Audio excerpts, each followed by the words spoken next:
3000 anos, um povo misterioso prosperava na Itália. Ricos, elegantes e sofisticados, os etruscos estavam bem à frente de seu tempo.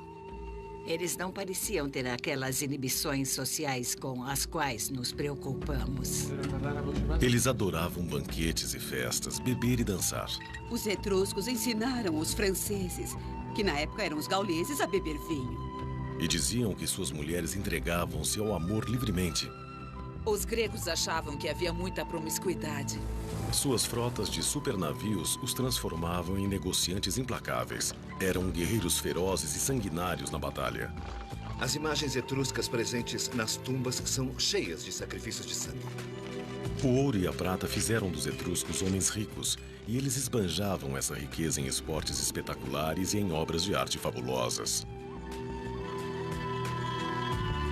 Seu mundo parecia um paraíso, mas estava condenado. Os sacerdotes etruscos previram que sua civilização duraria apenas 1000 anos. E era verdade. 100 anos antes do nascimento de Cristo, esse mundo extraordinário desapareceu. O que aconteceu com essa grande civilização que abriu caminho para o poderoso Império Romano? Onde estão os etruscos agora? Os prazeres do mundo antigo. Esta paisagem idílica na Itália Central já foi a terra natal dos antigos etruscos, a Etrúria. Foram eles que drenaram os pântanos e derrubaram as florestas, escavaram canais e construíram estradas, esculpindo a paisagem que os italianos agora chamam de Toscana. As cidades etruscas, no alto das colinas, já dominaram toda esta região. Hoje há poucas evidências dessas fortalezas etruscas. Elas foram soterradas por 2000 anos de edificações romanas e medievais. Os romanos são vistos como a maior superpotência do mundo antigo. Contudo, sem os etruscos, Roma não teria existido. Foram eles que puseram Roma no seu caminho para a glória e demarcaram seus limites.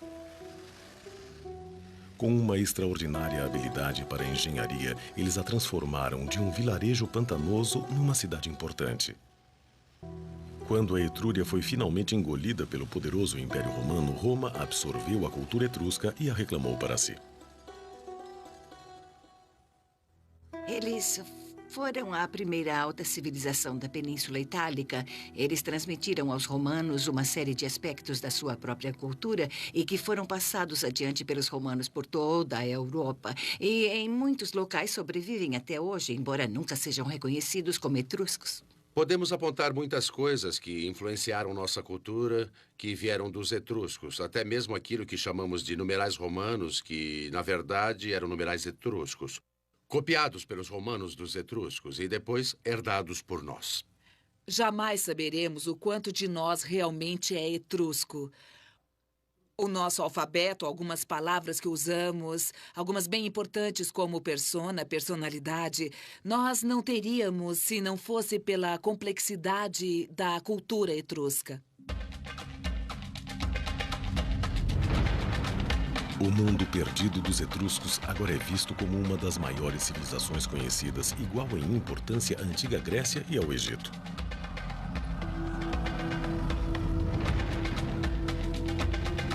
Sua cultura emergiu há somente 3000 anos na Itália Central.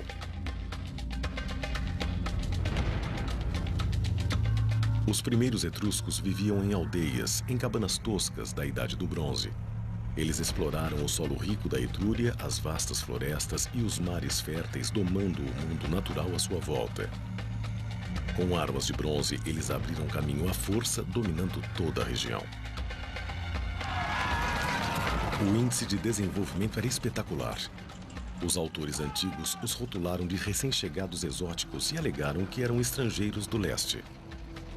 Para um autor grego ou romano, a ideia era: vocês não se parecem conosco, não falam como nós. Vocês não são daqui. De onde vocês vieram? De onde os etruscos vieram ainda permanece um mistério.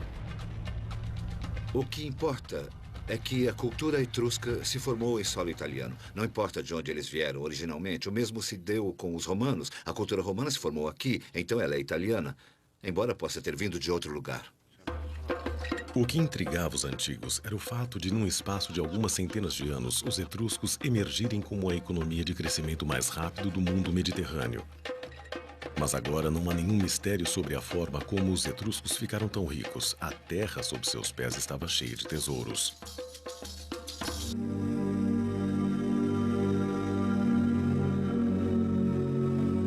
Em 1980, o arqueólogo Giovanangelo Camporeale teve sorte. Sua descoberta revelou a sociedade etrusca no momento exato em que florescia.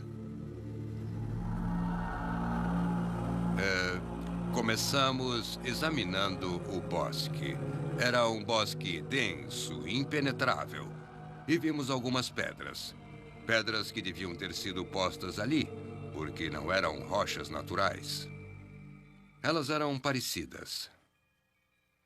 Depois achamos mais 2, 3, 4. As pedras pertenciam a um muro. Vasculhamos em torno e achamos outros muros.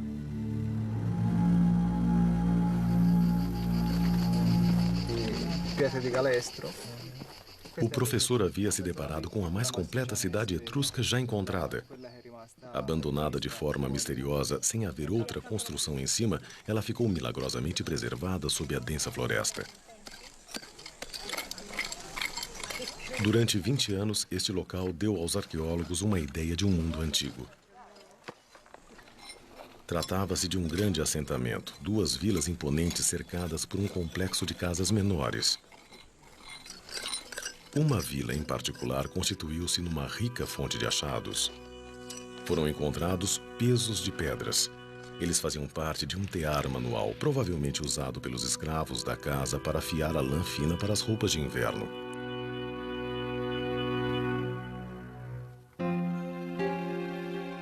O arqueólogo Stefano Giuntoli caminha por um grande salão de entrada que leva a um aposento, onde fragmentos de um copo de vinho importado da Grécia e outras evidências de uma moradia requintada foram achados. Isto era um salão para banquetes, onde homens e mulheres se deleitavam e relaxavam.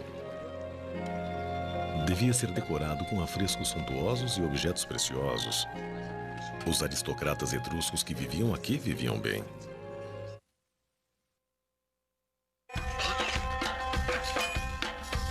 Esta era uma cidade em desenvolvimento construída ao redor de uma rede de minas de metais preciosos que pertenciam a famílias etruscas ricas. Foi assim que os etruscos enriqueceram tão depressa. Foi aqui que eles literalmente tiraram sua fortuna da terra. Eles tinham depósitos minerais enormes, os maiores depósitos de prata da Europa, depósitos de cobre e provavelmente de estanho e de ferro também. Essa riqueza de materiais e talvez de outras matérias-primas se manifesta através da grande explosão da sociedade etrusca por volta de 700 e 600 a.C. As cidades são construídas e a elite etrusca se torna cada vez mais rica. Essa riqueza, nas mãos de poucas pessoas, gerou uma sociedade extraordinariamente singular. Por toda a Etrúria, as minas bancavam a economia. Enquanto Roma ainda era um grupo de vilarejos, os etruscos injetavam dinheiro na construção de cidades fabulosas no alto das colinas. Até 25.000 pessoas viviam e trabalhavam nessas cidades-estado independentes, populações enormes para o mundo antigo. Na antiga Etrúria, as senhoras ricas e bem vestidas, acompanhadas por servos, caminhavam pelas ruas pavimentadas da cidade. Havia arquitetura em pedra, pontes, e devia haver um saneamento melhor que o das cidades vizinhas por causa da engenharia. Foi a extraordinária habilidade técnica dos etruscos que viabilizou suas grandes cidades. Como as cidades modernas, elas foram construídas em setores, com água corrente e sistema de esgoto. Sob a atual Orvieto, grandes tanques d'água que foram escavados à mão há 2.500 anos ainda estão intactos. Com a mineração, os etruscos ficaram ricos, mas foram os desenvolvimentos técnicos que impulsionaram a Revolução Industrial. O metal que lhes proporcionou esse grande salto foi o ferro. Com a descoberta do ferro, eles puderam construir ferramentas que viabilizaram a agricultura intensiva. Por exemplo, o arado e o machado. E assim, mais terra foi cultivada. As árvores foram cortadas e a terra pôde produzir mais de uma colheita por ano. Eles começaram a produzir ferramentas de ferro para uso doméstico e, sem dúvida, tudo isso gerou uma autêntica revolução cultural. Apenas 500 anos após os etruscos terem emergido no século VI a.C., os chefes daquelas aldeias com cabanas toscas haviam se tornado aristocratas, proprietários de terras e minas. Também havia uma nova classe média composta por artesãos, mercadores e comerciantes. Eles viviam na boa vida enquanto seus escravos faziam um trabalho pesado. Os escravos etruscos, embora ainda pertencessem a seus donos, também levavam uma boa vida. Um dos antigos autores gregos menciona: alguns desses etruscos são tão ricos que tratam seus escravos como se fossem homens livres. Eles possuem suas próprias casas, roupas boas e dirigem negócios. É um tipo diferente de escravidão, difícil de entender no mundo moderno. A rica classe aristocrata gastava seu dinheiro em arte. A arte etrusca ainda é seu legado mais extraordinário. Através dela, podemos viajar no tempo. Há muitas cenas diferentes que mostram a vida diária dos etruscos. Vemos as pessoas em banquetes, jantando, dançando, pessoas ouvindo música ou tocando instrumentos musicais e jogando. Vemos pessoas se amando, usando trajes diferentes, roupas diferentes. Seus vizinhos sentiam inveja e zombavam da ostentação vulgar de riqueza dos etruscos. Com certeza, os competidores gregos dos etruscos achavam que eles tinham demais. E os acusavam de esbanjadores, dizendo: os etruscos prestam muita atenção ao seu próprio conforto e bem-estar. Sem a arte, saberíamos muito pouco sobre o pensamento etrusco e como eles viviam. Há milhares de inscrições etruscas, mas nenhum de seus livros sobreviveu. Dizem que a história é sempre escrita pelos vencedores, e até agora a história dos etruscos só foi contada por seus inimigos, os gregos e os romanos. Eles diziam que as mulheres etruscas eram permissivas em relação a favores sexuais e tinham relações sexuais com seus escravos. Os gregos os acusavam de fazer sacrifícios humanos e pirataria. Os romanos diziam que os etruscos eram muito supersticiosos, obcecados em tentar prever a vontade de seus deuses. Quanto disso seria verdade? Temos de bancar o detetive, comparar um pequeno indício extraído de um escritor greco-romano com algo que foi escavado. É uma grande tragédia termos perdido a literatura etrusca. Sem dúvida, se tivéssemos alguns de seus livros, isso mudaria completamente nossa visão sobre eles. Nossa visão dos etruscos torna-se bem mais clara através de outro aspecto surpreendente de sua cultura. Eles eram muito religiosos e acreditavam que a boa vida duraria por toda a eternidade. Há 60 anos, arqueólogos italianos descobriram tumbas não violadas no litoral, perto de Tarquínia. Eles usaram sondas sísmicas e periscópios para examinar as tumbas subterrâneas ocultas há milhares de anos. Foi a primeira tentativa séria de explorar os túmulos usando uma tecnologia não invasiva. Uma vez no interior, eles ficaram estarrecidos. Ali estava o tesouro perdido com o qual os arqueólogos sonhavam. Um túnel do tempo para um mundo perdido perfeitamente preservado desse povo extraordinário. Nas tumbas subterrâneas de Tarquínia, os arqueólogos encontraram câmaras inteiras decoradas com afrescos fabulosos. Essas pessoas que adoravam se divertir celebravam a vida até na morte. Em cores intensas, eles banqueteiam, bebem, dançam e fazem amor.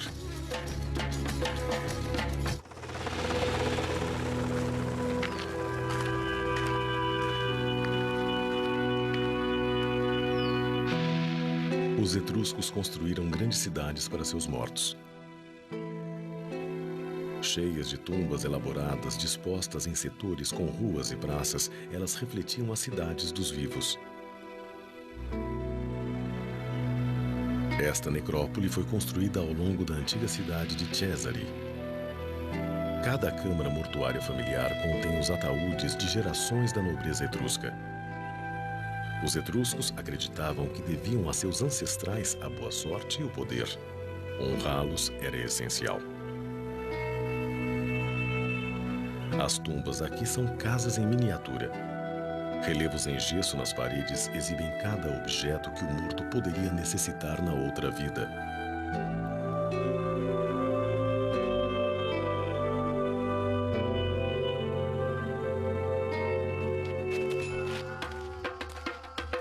Sabemos, através das pinturas nas tumbas, que um funeral nobre era um evento dramático e colorido, uma espécie de celebração. Os etruscos acreditavam que a morte era um novo começo. A vida foi boa, mas a morte ia ser ainda melhor porque seria desfrutada na companhia dos deuses.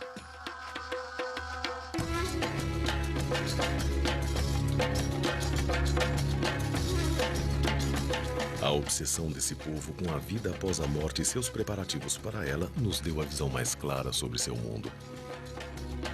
Quase tudo que sabemos sobre os etruscos foi obtido através dos objetos que vieram das tumbas. Quase tudo que você vê nos museus veio das tumbas aristocratas.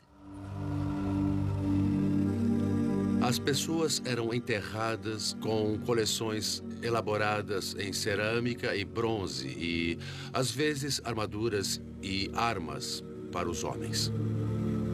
A vida diária e a vida pós-morte estavam intimamente ligadas e os objetos na tumba sempre incluíam pratos e coisas relacionadas a beber e a festejar por toda a eternidade. Também haviam sofás onde eles poderiam se reclinar e dormir felizes, usando roupas finas e joias, ostentando os símbolos de seus status. Nenhuma mulher etrusca de respeito iria ao encontro dos deuses sem pelo menos um espelho de bronze polido. Milhares desses objetos delicados, exclusivamente etruscos, foram achados nesses túmulos. Originalmente, esses espelhos eram brilhantes e refletiam o rosto do indivíduo que usava de um lado e, ao ser virado, havia do outro lado uma superfície côncava ornamentada. Era muito comum usarem um adorno chamado laça. É uma figura particularmente etrusca e há uma representada bem aqui neste espelho. É uma figura feminina nua com asas e carregando um vidro de perfume. É uma espécie de espírito dos adornos que acompanha a senhora na vida após a morte para lhe oferecer perfume durante toda a eternidade.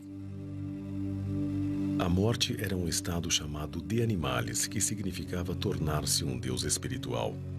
Para os etruscos, os ancestrais ainda viviam, mas no céu. Temos a ideia de que eles consideravam a vida após a morte como um lugar maravilhoso. Era ótimo ir para o além. Depois, essas pessoas eram veneradas como os ancestrais. Eram consideradas os próprios deuses.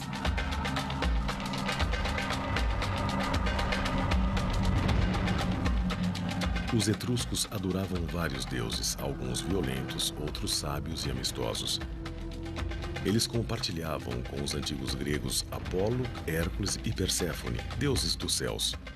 Mas a religião dos etruscos nasceu num momento único e dramático, vinda das entranhas da terra. Os deuses enviaram um mensageiro chamado Tagis, um menino nascido da terra com o rosto de uma criança e a sabedoria de um ancião. Ele cantava canções misteriosas que só um nobre chamado Tarcon conseguia entender. Ao serem escritas, elas se tornaram a disciplina etrusca. A disciplina etrusca é o plano completo para a vida de um indivíduo e para a vida de sua cultura, que envolvia ensinamentos morais e todas as fórmulas e rituais necessários para permanecer de bem com os deuses. Esses deuses dominavam todos os aspectos da vida e falavam através da natureza. Cada animal, cada árvore e até mesmo o vento carregava uma mensagem dos deuses. O voo dos pássaros era especialmente importante. A altura em que voavam e a direção de onde vinham eram um presságio de sucesso ou desastre. Os sacerdotes etruscos, os professores e os intérpretes eram os membros mais poderosos da sociedade. Eles ensinavam que tudo no mundo estava dividido de acordo com a lei sagrada e somente eles poderiam decodificar a mensagem dos deuses. Um sacerdote etrusco, quando se preparava para ler a vontade dos deuses, marcava os pontos cardeais, norte, sul, leste e oeste, e depois observava o que acontecia no céu. O quadrante do céu, o setor onde aparecesse uma ave, um raio ou qualquer outra coisa, lhe diria qual deus era responsável por aquilo. Os deuses enviavam suas mensagens mais urgentes através de trovões e raios. Um manual secreto que só os sacerdotes possuíam explicava o significado das tempestades elétricas. Chamado de calendário brontoscópico, é um dos poucos textos etruscos que sobreviveram. É um documento completo para todos os dias do ano. Funciona perfeitamente. Se trovejar, você procura aquela data no livro. Muitas das mensagens nos parecem bem tediosas. Se trovejar hoje, a colheita de cevada será boa. E outras são bem racistas. No dia 19 de agosto, por exemplo, se trovejar, as mulheres e os escravos terão coragem de cometer assassinatos. Os etruscos não se arriscavam a tomar decisões sem antes consultar os sacerdotes para que lessem os presságios e previssem o que os deuses podiam achar. Eles eram considerados muito supersticiosos e os romanos diziam que eram o povo mais supersticioso de todos porque eles eram realmente obcecados por entender a vontade dos deuses. Esta era uma preocupação muito especial dos etruscos, saber o que os deuses queriam, o que os deuses pensavam, se ficariam zangados, qual vai ser o resultado se eu irritar os deuses. Os viajantes antigos que conheceram os etruscos ficavam fascinados com sua religião e assombrados com a habilidade dos sacerdotes em prever o futuro. Os romanos chegaram a empregar sacerdotes etruscos como conselheiros. O sacrifício ritualizado de sangue era um elemento essencial no repertório de um sacerdote. Mensagens celestiais eram lidas nas entranhas de animais recém-abatidos. O fígado era considerado o órgão que tinha o poder de transmitir mensagens dos deuses. A arte de prever através da interpretação do fígado era tão desenvolvida quanto a leitura dos céus. Os sacerdotes analisavam os fígados, adivinhando através de marcas ou manchas a escrita dos deuses. Este modelo de fígado foi encontrado no túmulo de um sacerdote. Provavelmente foi usado para ensinar os novos sacerdotes a interpretar a vontade dos deuses. Linhas limites separam as esferas de cada divindade, dizendo ao sacerdote quem está falando. As leituras e as previsões aconteciam nos templos etruscos que dominavam a paisagem. Este templo era o centro de comando. Daqui, os sacerdotes examinavam os céus, executavam os sacrifícios e depois traduziam a vontade dos deuses para cada aspecto da vida, grande ou pequeno. A elite etrusca era uma espécie de teocracia. Eles eram sacerdotes, tiranos que controlavam a população através da religião. Essa espécie de centro cerimonial ficava no coração do poder etrusco, da cultura etrusca. Em época de crise, fome, doença ou guerra, os sacerdotes podiam até exigir o sacrifício máximo: uma vida humana. O sacrifício humano era uma possibilidade, mas não a prova concreta ainda. Porém, as imagens etruscas, as imagens das tumbas estão repletas de sacrifícios de sangue. O sacrifício de prisioneiros, esse tipo de coisa. Talvez ocorresse um sacrifício humano pelo menos de vez em quando. Os gregos acusavam os etruscos de serem tiranos e piratas. Sabemos através de seus relatos que eram guerreiros cruéis e massacravam centenas de prisioneiros. Os etruscos estavam constantemente em guerra com seus rivais de negócios. Porém, novas descobertas perto do litoral da Itália provam que eles eram os mais cobiçados parceiros comerciais de toda a região.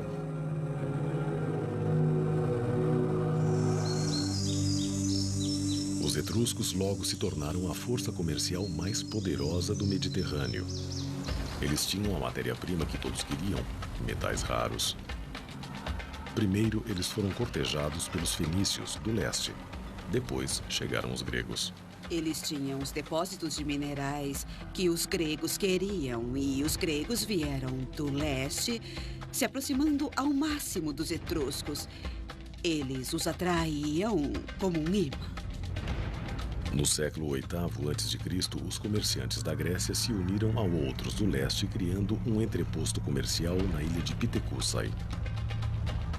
Convinha aos etruscos manter seus parceiros comerciais afastados. Os etruscos eram fortes, tanto na terra quanto no mar. Sua grandeza lhes dava poder. Eles impediram os gregos de se instalarem em território etrusco, o que revela algo sobre sua força militar. Deixavam claro que negociariam com você, mas não lhe dariam sua preciosa terra. Os metais atraíram os gregos a Pitecússai, mas o comércio não era unilateral. Os etruscos adoravam tudo que era novo e exótico. Em troca dos recursos naturais da Itália, os etruscos recebiam uma riqueza de produtos alimentares, vinho, azeite de oliva, que eles logo aprenderam a cultivar e a produzir. Os etruscos gostaram do negócio de cultivar uvas e beber vinho em grande escala. Originalmente uma ideia grega, em pouco tempo eles faziam um vinho melhor e exportavam tonéis dele para a França. Pode-se dizer que os etruscos ensinaram os franceses, que na época eram os gauleses, a beber vinho. Escavações feitas em La Ciotat, perto de Nice, no sul da França, desenterraram um forte etrusco com uma rede de depósitos capazes de guardar grandes carregamentos de vinho. Os comerciantes etruscos transformaram o negócio de exportar vinho por mar numa verdadeira arte. Eles apresentaram aos franceses um modo de vida inteiramente novo.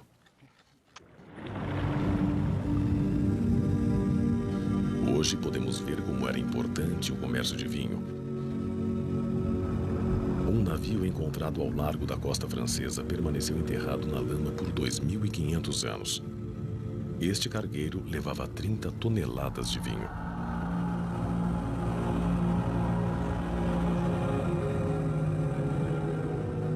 Como e por que este navio afundou é um mistério.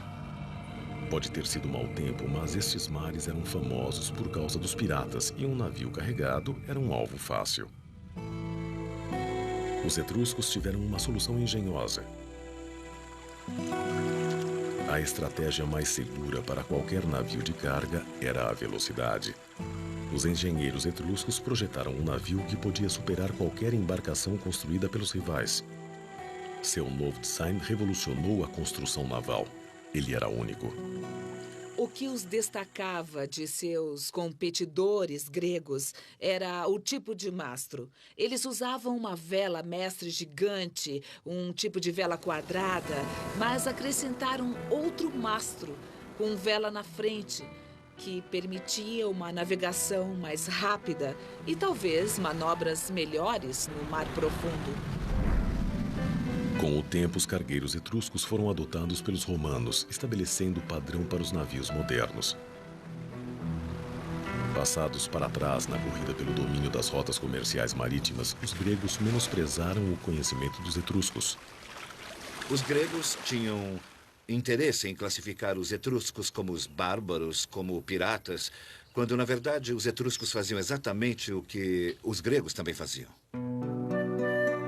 Os etruscos e os gregos continuaram a negociar, sem ligar para as opiniões mútuas. Nenhuma casa rica na Etrúria era completa sem a bela cerâmica ornamental feita pelos gregos.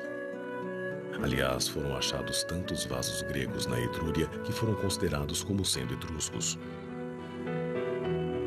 No centro de comércio em Pitecússai não se comercializava apenas objetos de luxo, também se trocava ideias. Uma grande e nova ideia foi o alfabeto. Os etruscos foram dos primeiros povos da Itália a adquirir o alfabeto. Eles o receberam de colonizadores gregos. A língua em si é uma questão separada. O alfabeto, na qual foi escrita, foi emprestado dos gregos pelos etruscos e imediatamente modificado por sons que eles conseguiam produzir e os gregos não, e vice-versa. E esse alfabeto fez parte do legado que eles transmitiram aos romanos. Depois, os comerciantes etruscos descobriram um paraíso incrível a leste do Mediterrâneo e da terra da Assíria. Os artistas locais ficaram inspirados e introduziram os novos designs na sua própria arte. Os leões não pertencem à Itália, mas foram definitivamente adotados pelos etruscos. Eles são consumidores, recebendo todos esses produtos, mas da noite para o dia, seus próprios artistas os integram a um estilo crescente de arte nativa. Os etruscos absorviam as ideias artísticas de fora e rapidamente as superavam. Agora, essas obras de arte funcionam como registro da sociedade etrusca. Eles absorveram muitos elementos culturais dos gregos e um dos mais comuns foi o esporte. Nas pinturas das tumbas, vemos que eles tinham competições esportivas muito similares às dos gregos. Havia lançamento de disco, de dardo, boxe, luta livre. Os etruscos participavam desses jogos, de alguns deles só por divertimento. Mas eles também disputavam competições físicas mais violentas que envolviam homem contra animais e homem contra homem. Eles desenvolveram o ritual sangrento do combate entre gladiadores e o introduziram em Roma.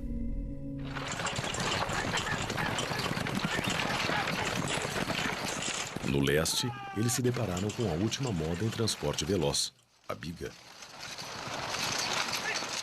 Foram os etruscos que inventaram o esporte eletrizante de corrida de bigas e construíram um novo estádio para isso em Roma, os Circus Maximus. Originalmente feitas para os nobres na opulenta Etrúria, logo todos estavam se deslocando em bigas. Coisas que eram prerrogativas do rei no Oriente Próximo agora assumem conotações mais gerais. E o banquete é talvez o mais conhecido desses costumes, do qual um grande rei do Oriente Próximo declinaria para brindar com seus guerreiros. Mas agora, cada guerreiro da cidade etrusca espera se juntar ao banquete cívico. Os etruscos apreciavam os banquetes originais e diferentes. Eles inventaram os banquetes mistos, onde as mulheres bebiam vinho e se deitavam ao lado de homens. Esta mistura pública dos sexos horrorizava seus vizinhos e não era a única coisa sobre as mulheres etruscas que chocava os gregos e romanos.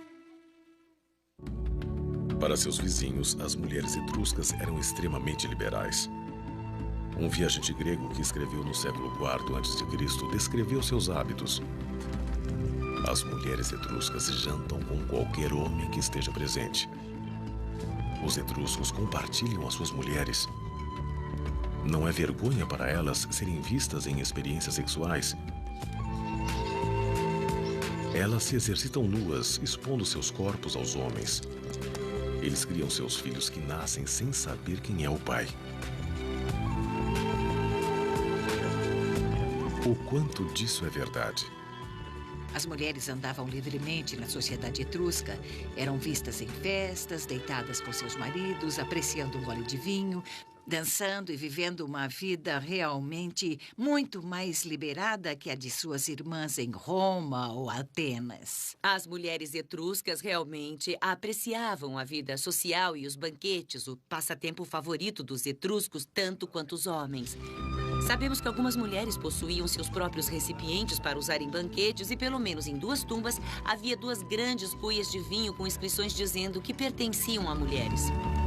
As mulheres romanas eram proibidas de beber vinho sob pena de morte. As mulheres etruscas bebiam, mas será que acreditavam no amor livre? Há uma referência aos etruscos feita pelo historiador grego Theopolcus.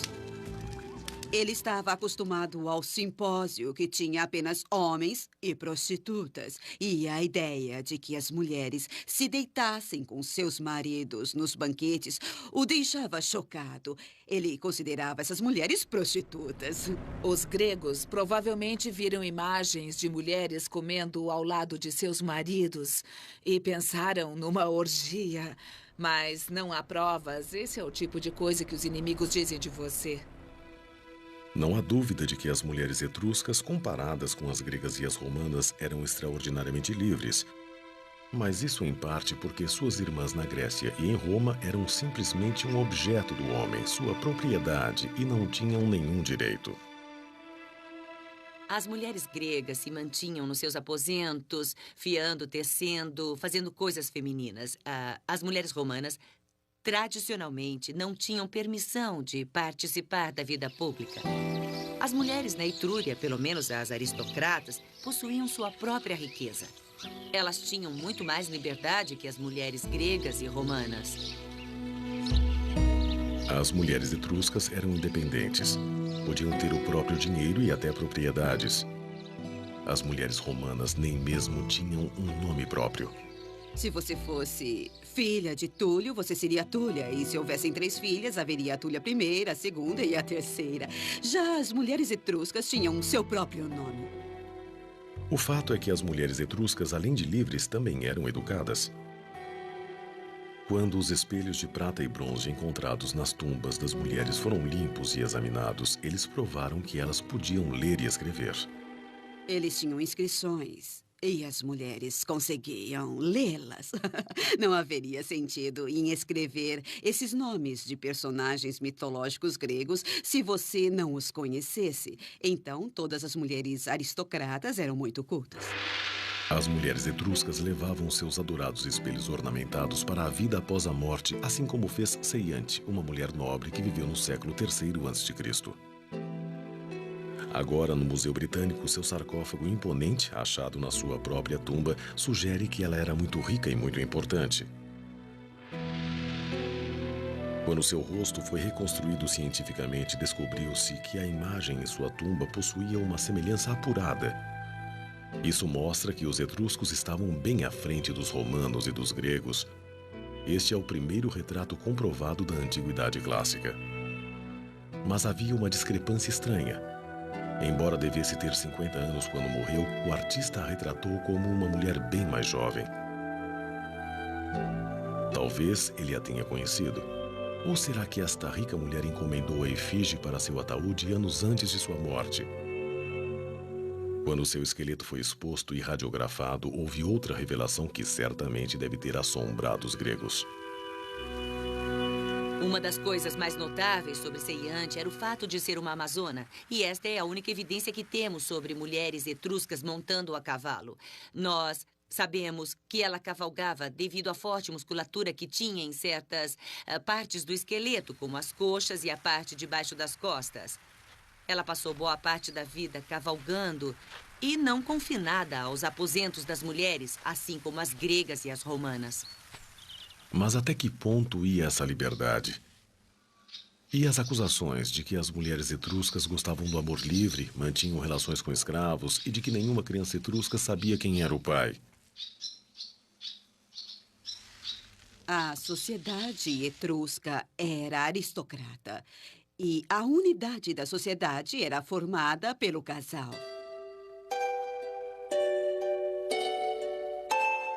O casal aparece repetidamente durante os 1000 anos da história etrusca, do começo ao fim. As efígies sentimentais nos ataúdes etruscos de maridos e esposas se abraçando por toda a eternidade falam por si próprias. Imagens em objetos nas tumbas, na cerâmica e nos afrescos celebram o casal. Será que os etruscos, que gastavam tanto dinheiro e energia honrando seus ancestrais, não se importariam em saber quem era o pai de seus filhos? Isso não foi comprovado pelos indícios arqueológicos.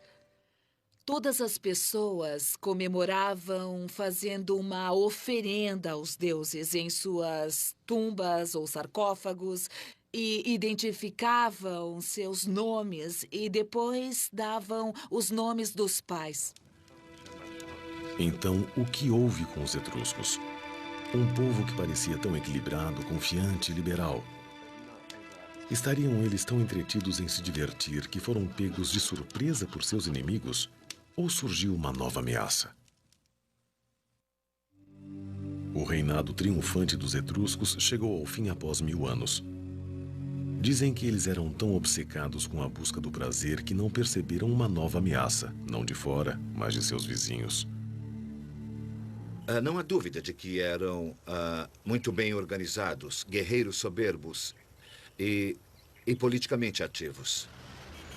No século VIII a.C., no alvorecer da história romana, os sacerdotes etruscos decretaram seus limites.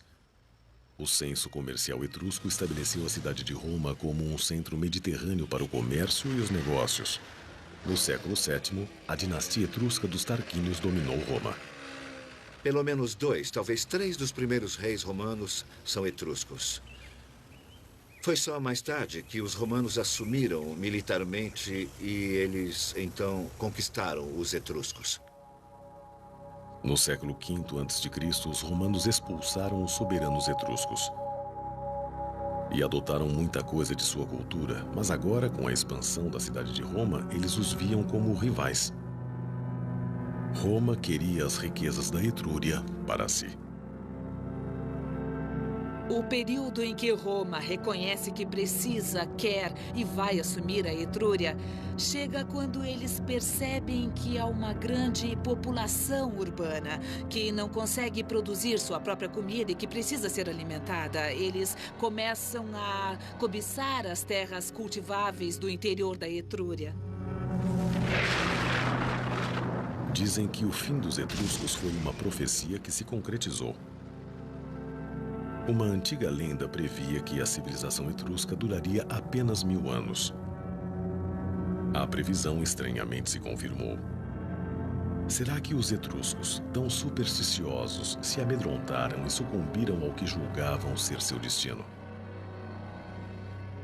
Dizem que por volta de 44 a.C., um cometa foi visto e aquilo marcou o começo da última era dos etruscos. Foi quando surgiu Júlio César e o Império Romano se estabeleceu. Isso tem sido usado para explicar por que nos últimos 200 anos eles se mostraram tão passivos. Eles parecem não resistir aos romanos, como era de se esperar. Parecem não se importar por estarem sendo assimilados e conquistados.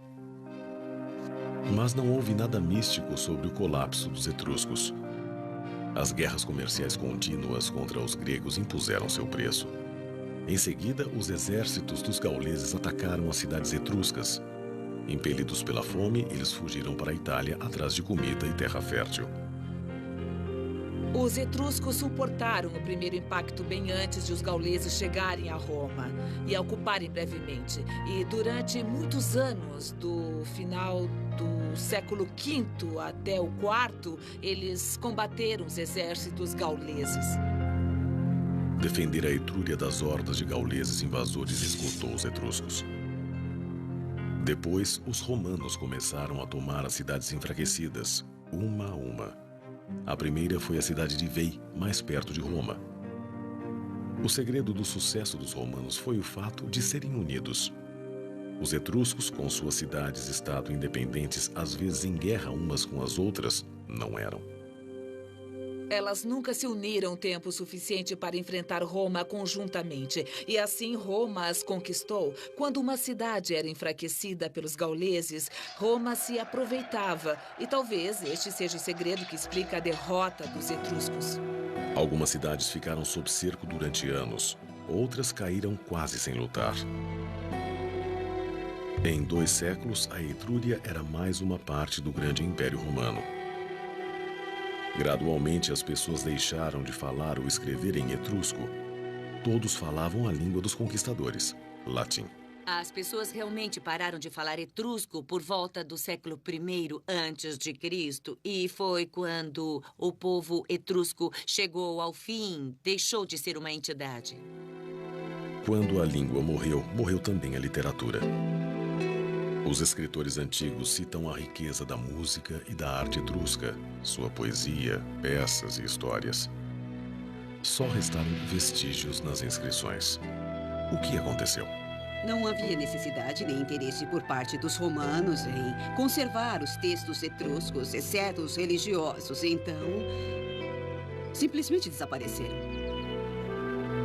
E quanto ao povo? Muitos etruscos foram mortos, mas nem todos. Os aristocratas se misturaram à sociedade romana, um lampejo de cor exótica entre a elite. Nos bastidores, eles ainda influenciavam o novo império.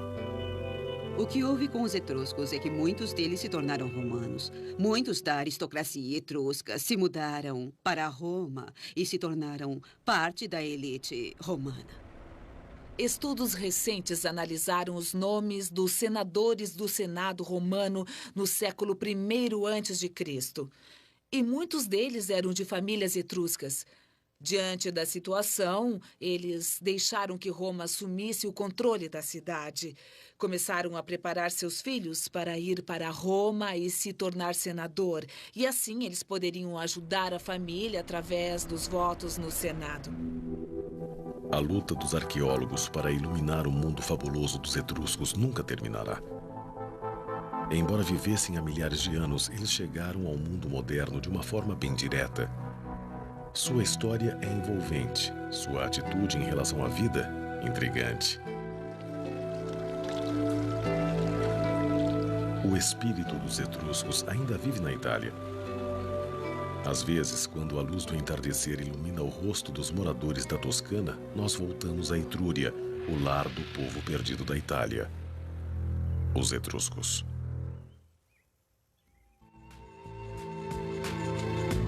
Versão brasileira, DPN Santos.